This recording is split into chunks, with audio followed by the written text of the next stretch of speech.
Hello everybody, my name is Bricky, currently running from the law for harboring 4 terabytes of Pan Am content. Ghostrunner describes itself as a hardcore FPP slasher. Now I don't know what the hell FPP stands for, so I call it Cyberpunk Super Meat Boy. Or at least it's how I would describe it to somebody who has never seen the game before. See, for this video, Nvidia came to me asking to sponsor their GeForce Now platform, and if you know anything about me, you know exactly what my answer was. What I appreciated, and something that I appreciate in almost any sponsorship, is the willingness to allow me to make the normal content I tend to produce, but of course with the additional sponsored elements. See, GeForce Now is the concept of having a GPU in the cloud. Say you, Mr. Person watching this video, either person in college, down on your luck a little bit, average Genshin Impact player, you don't own or either can't afford a very high-end PC. So the way this works is, for example, if you own a game on Steam, you can immediately play that game at a remote location and have it streamed to your computer regardless of your current specs. So I decided to put this to the test because the platform allows you to play games that you've already owned or free games like Apex and such, and you can even play some games that I really enjoy and some smaller indies like our good boy Frostpunk over here. And with your account, either the free one allowing for 1-hour sessions or the premium one allowing for 6-hour with the ability for higher priority and RTX on, this will allow you to play any of these games from basically any computer you feel like. And don't worry, when I say 1 and 6 hour, I don't mean it just restricts you to that because nobody plays just 1 hour of video games. No, even if you have the free one, which is the hour-long session, you just need to re-log into it right afterwards. It's not like it cuts you off 1 hour per day. No, you can keep on pumping back in. So here lies Ghostrunner, a very pretty looking game, a very fast game, and a game that requires incredibly quick reaction times. All the things that you would want to stress test with any kind of cloud gaming system. So all the footage that you are seeing behind me is being played via the GeForce Now platform and even recorded using their Shadow Play software. And to my surprise, it held up and more, because the premise of Ghostrunner is actually rather simple. I look at it kind of like In-N-Out or Raising Cane's 1,000 praises upon their name, where they don't have a very wide selection, but they decided to choose one particular thing and do it magnificently. Ghostrunner is a spawn, die, repeat, first-person melee platforming game with a couple puzzle elements around there as well. The catch being is that you die in one hit from literally everything. A tiny gun, a big shockwave, a sword, and this shit. With every death comes an immediate respawn from your recent checkpoint and an attempt to go and do it again. You'll be seeing the screen a lot. My deaths in the first playthrough were in the high hundreds. That's why I called it Cyberpunk Meat Boy. Though, I guess you could call it Cyberpunk Super Hot as well, if that'd be a more apt title. The game's story is actually rather simple. You are a Ghostrunner. You are a cyberpunk ninja in a dystopian cyberpunk world. After a coup in the city of Dharma that saw most of your friendly Ghostrunners dead, you wake up being repaired by a nice little freedom fighter lady, and with the help of a weird entity known as the Architect, are going and scaling through Dharma City to get your revenge. There really isn't a whole lot more to it. It's definitely not the case of we have a narrative, let's make a game around it, but more so we have a great gameplay premise, let's make sure we add a narrative. But luckily it doesn't really need more. The gameplay and the environment do most of the storytelling for you. Starting off, you only have a couple of options: a dash, a sword, the ability to wall run, and a grapple. The Titanfall lover in me rumbled like an eager machine spirit when I started wall running. It actually felt very good. Maybe not as completely bonkers as Titanfall movement is, but very smooth, very clean, and it serves both the gameplay and puzzle solving segments excellently. Because the gameplay loop is separate segmented missions that all contain some mixture of combat, platforming, and puzzle solving. You'll start off wall running and grappling around various areas, and you'll be met with your basic pistol boy, and you might die to him, but with a bit of time and practice, you'll probably end up dodging him, perhaps utilizing the slowdown feature of your mid-air dash. With more time, you might learn his timings and dodge the bullets without the need for the slowdown. With more time, you might actually realize that you can slice the bullets mid-air with the proper timing. And with the most time, you'll be so fast and moving around the environment so quickly he won't even get the shot off before you kill him. But of course, the Pistol Man isn't the only enemy. You've also got Machine Gun Man and Punchy Man and Robot Man and Flying Man and that thing. There are many people who would love to put you in an unmarked grave, but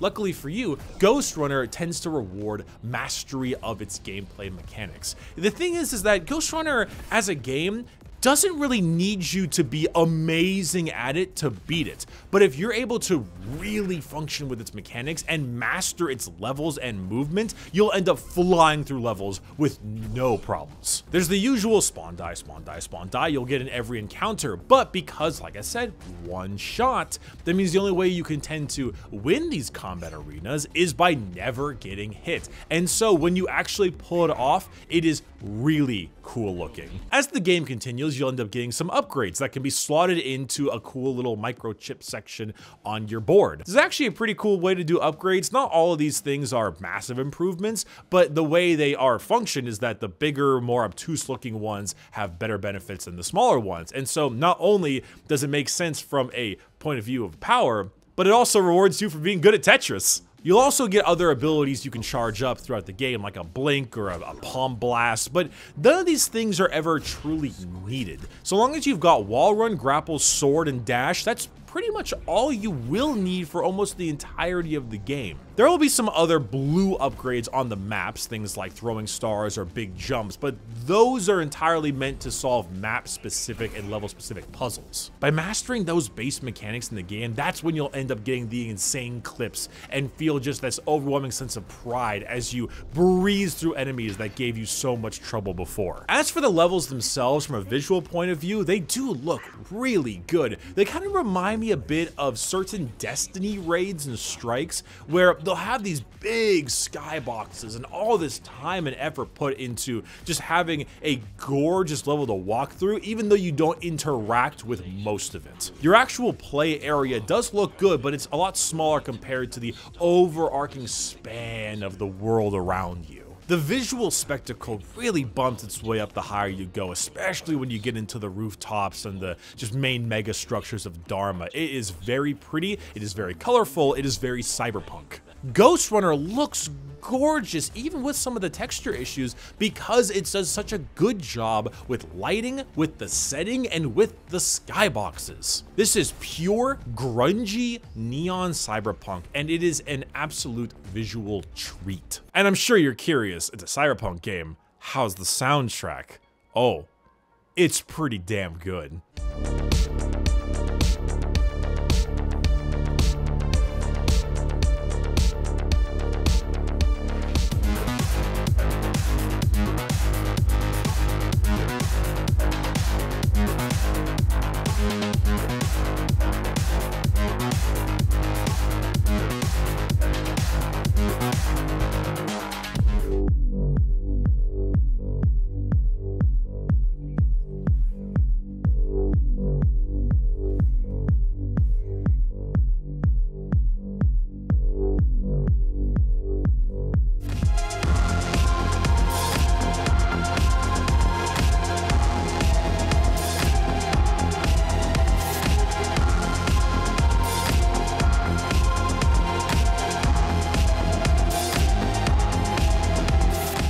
It was at this point I was curious about the developers, because I didn't know who developed the game, and I was getting an interesting mix of some parts of it felt really AAA, and other parts of it felt really indie. So by looking it up, I learned two things. One, it is an indie studio, and I don't think I've seen visuals this good in an indie game in years, because normally indies tend to use a different art style as a way to make up for the fact that they probably can't create, big AAA photorealistic graphics. The visuals should be praised for a studio this small. And the second thing I realized was Poland.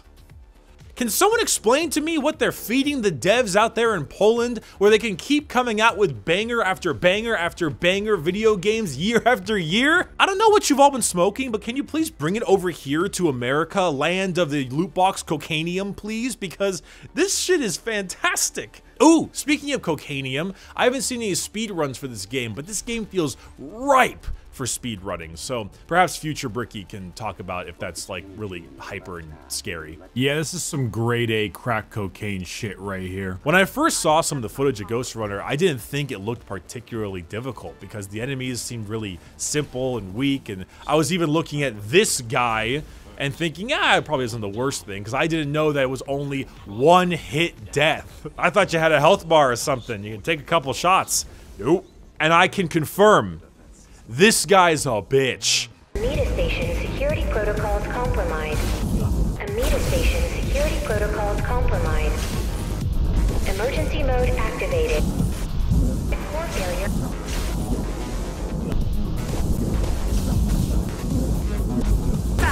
If it hits you, it's all over. Amida Station security protocols compromised. Ghostrunner is a hard game. A fun game, but a hard one. I wouldn't call it brutal. Unforgiving? Absolutely. One-hit death.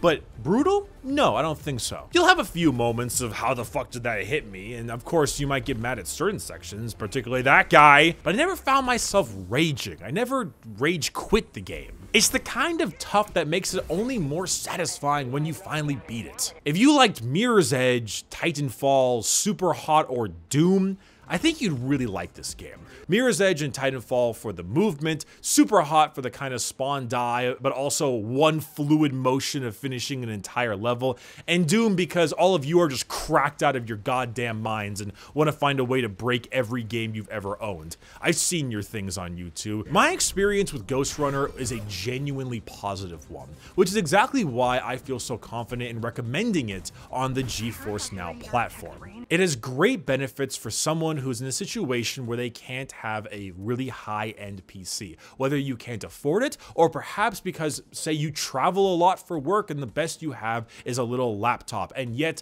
utilizing this, you could still be able to play it and experience these really damn good games at a high graphics setting and running smoothly. Not to mention that Ghostrunner can also utilize ray tracing, which is another Nvidia thing. So go ahead and give GeForce Now a try. Go ahead and check it out in the description. Thank you so much to them for sponsoring my video, and let me go ahead and answer some questions from the Patreon. Was the washboard abs channel the best or worst decision you have made so far? It was a great decision. It was a fantastic decision. That was the best decision. Is water wet? No. No, it's not. If water is wet, what is a state? And in order for water to no longer be wet, it would mean that the wetness would need to be removed. What are some hobbies that you thought were cool when you were younger, but have either moved past or just not taken the time to get into? Skateboarding. I skateboarded a bit as a kid, but after some time, it just really didn't feel like it was for me, and I think I was just too busy playing Tony Hawk games. I'm about to bust.